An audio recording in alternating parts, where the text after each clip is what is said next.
Okay, now we're back from break and we're going on to chapter 33, where it says Jacob meets Esau. Let's hope this works out for him. Now Jacob looked up and saw Esau coming toward him with 400 men.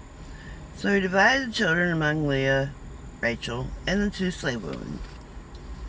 He put the slaves and their children first, Leah and her children next, and Rachel and Joseph last. He himself went on ahead and bowed to the ground 7 times until he approached his brother. Ooh-wee.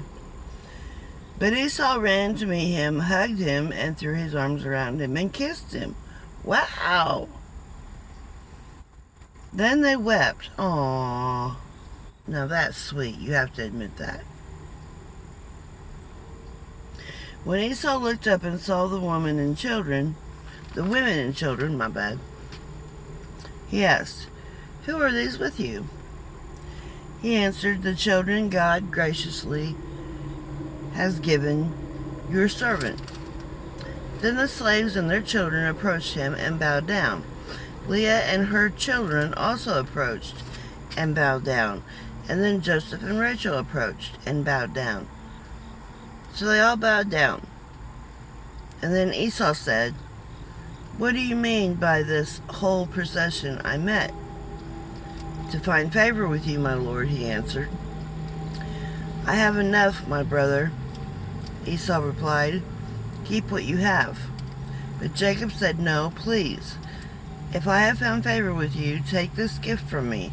For indeed I have seen your face, and it is like seeing God's face, since you have accepted me." Oh, and that makes me want to cry. "Please take my present that was brought to you, because God has been gracious to me, and I have everything I need." So Jacob urged him until he accepted. Then Esau said, "Let's move on, and I'll go ahead of you." Jacob replied, "My Lord knows that the children are weak, and I have nursing flocks and herds. If they are driven hard for one day, the whole herd will die. That's not good. Let my Lord go ahead of his servant. I will continue on slowly at a pace suited to the livestock and the children until I come to my Lord at Seir." Esau said, "Let me leave some of my people with you." But he replied, "Why do that? Please indulge me, my Lord." In other words, just make me happy and let them go with you. That day Esau started on his way back to Seir, but Jacob went to Succoth. He built a house for himself and shelters for his livestock. That is why the place was called Succoth. I don't know. After Jacob came from Padanaram? There's a Padanaram in the Bible? I never knew that. That's weird. Well, I guess not really, since, it is his word, but anyways, I did not know that there was a Padanaram in the Bible. But yeah, after Jacob came from Padanaram, he arrived safely at Shechem in the land of Canaan and camped in front of the city. He purchased a section of the field where he had pitched his tent from the sons of Hamor, Shechem's father, for 100 pieces of silver. Sounds like a lot of money. And he set up an altar there and called it God, the God of Israel. Okay. Don't really understand that, but that's the end of chapter 33. And now we'll go on to 34. Dinah defiled. That don't sound good. I think there's supposed to be a lot of good things in the Bible. I know there's bad things and stuff, but There's bad stuff everywhere, but there's supposed to be good in this Bible. It's supposed to give us hope, right? I'll keep reading. 34 in Genesis. Dinah defiled. Leah's daughter Dinah, whom Leah bore to Jacob, went out to see some of the young women of the area. When Shechem, son of Hamor, and Hivite, who was the region's chieftain, saw her, he took her and raped her. Oh my God.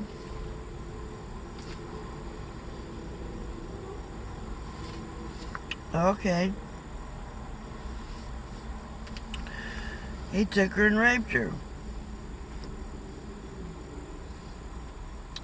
He became infatuated with Jacob's daughter Dinah. He loved the young girl and spoke tenderly to her. "Get me this girl as a wife," he told his father. Jacob heard that Shechem had defiled his daughter Dinah, but since his sons were with his livestock in the field, he remained silent until they returned. Meanwhile, Shechem's father, Hamor, came to speak with Jacob. All right.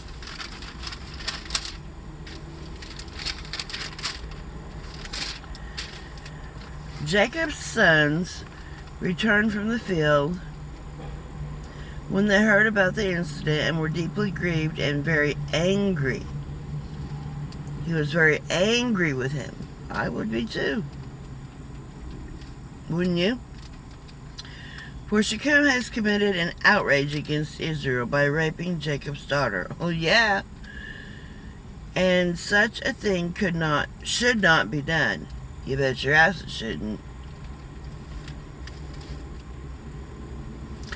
Hamor said to Jacob's sons, "My son Shechem has his heart set on your daughter. Please give her to him as a wife. Intermarry with us, give your daughters to us, and take our daughters for yourselves." Okay. In other words, swap daughters is what I take it as. I don't know if that's right or not, but live with us. The land is before you.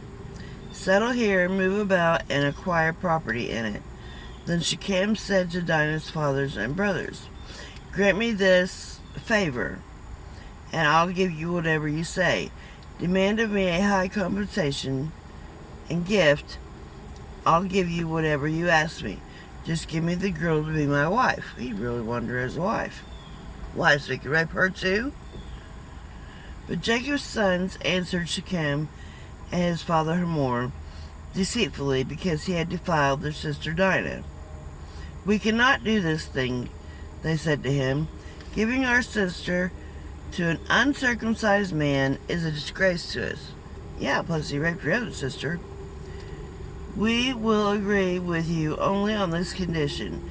If all your males are circumcised as we are, then we will give you our daughters. Take your daughters for ourselves, live with you, and become one people. But if you will not listen to us and be circumcised, then we will take our daughter and go." Well, their words seemed good to Hamor and his son Shechem.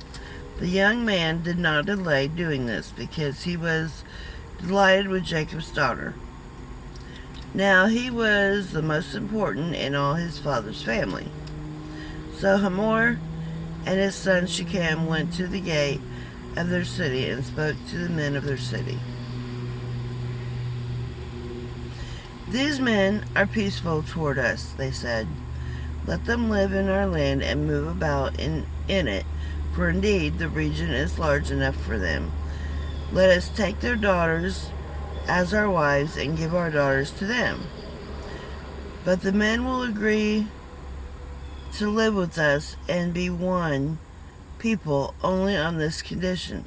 If all our men are circumcised as they are, won't their livestock, their possessions, and all their animals become ours?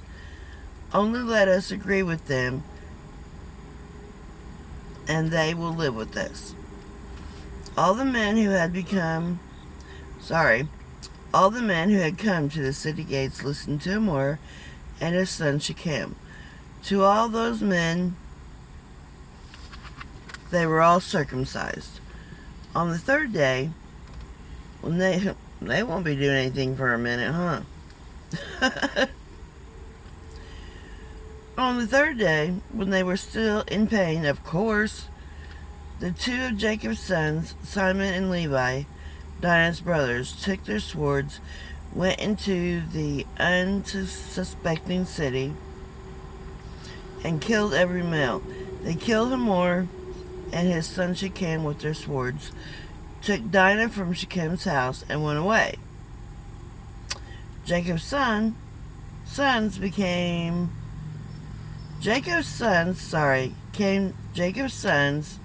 came to slaughter and plundered the city because their sister had been defiled. They took their flocks, herds, donkeys, and whatever was in the city and in the field. They captured all their possessions, dependents, and wives, and plundered everything in the houses. Then Jacob said to Simon and Levi, "You have brought trouble on me, making me odious to the inhabitants of the land. The Canaanites and Perizzites, we were a few in number, and if they... Well, you just